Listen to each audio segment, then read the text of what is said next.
My name is Danielle McKnight, and I am an ambassador with the Monique Woolley Foundation. I want to say thank you to Amor first and foremost. I've known Amor since 2021. I actually met her shortly after my own suicide attempt. After I came out of rehab, she actually came into my tattoo shop that I worked at before I owned my own tattoo shop and got tattooed by a colleague of mine who told her that I actually do digital art as well.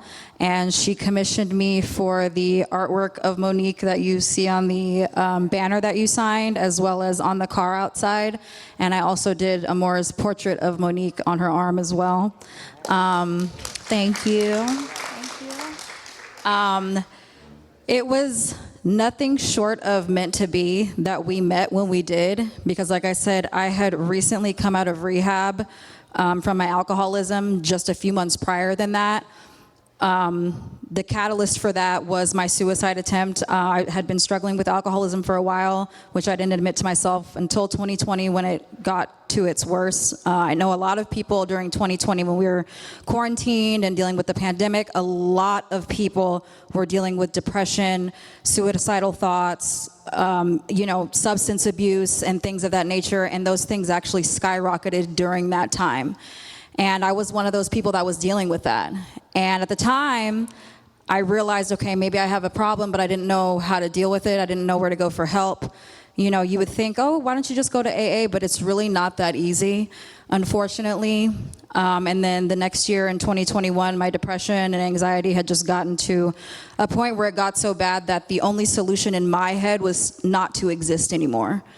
And thankfully, I am still here, and because of my beautiful family, they were able to afford me the opportunity to go to rehab for 30 days and get sober.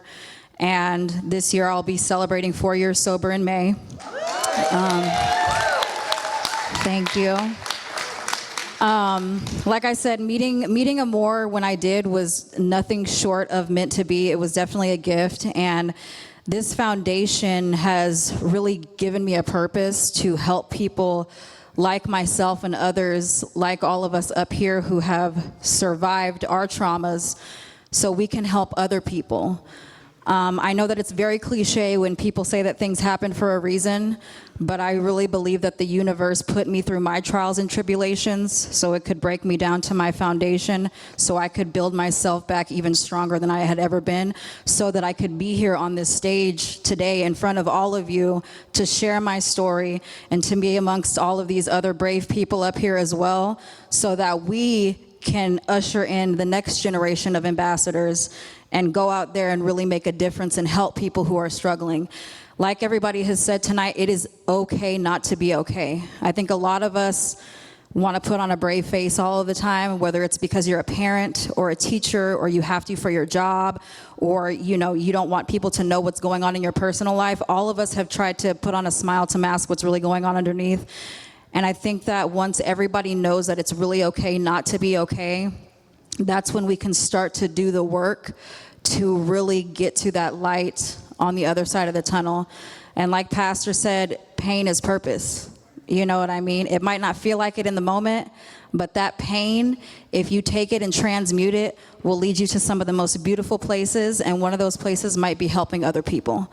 So I'm very happy to accept my role as senior ambassador here today and do even more work with this beautiful foundation to continue to give voices to people who might not be able to speak loud enough, and to let people know that there is a light at the end of the tunnel. So thank you.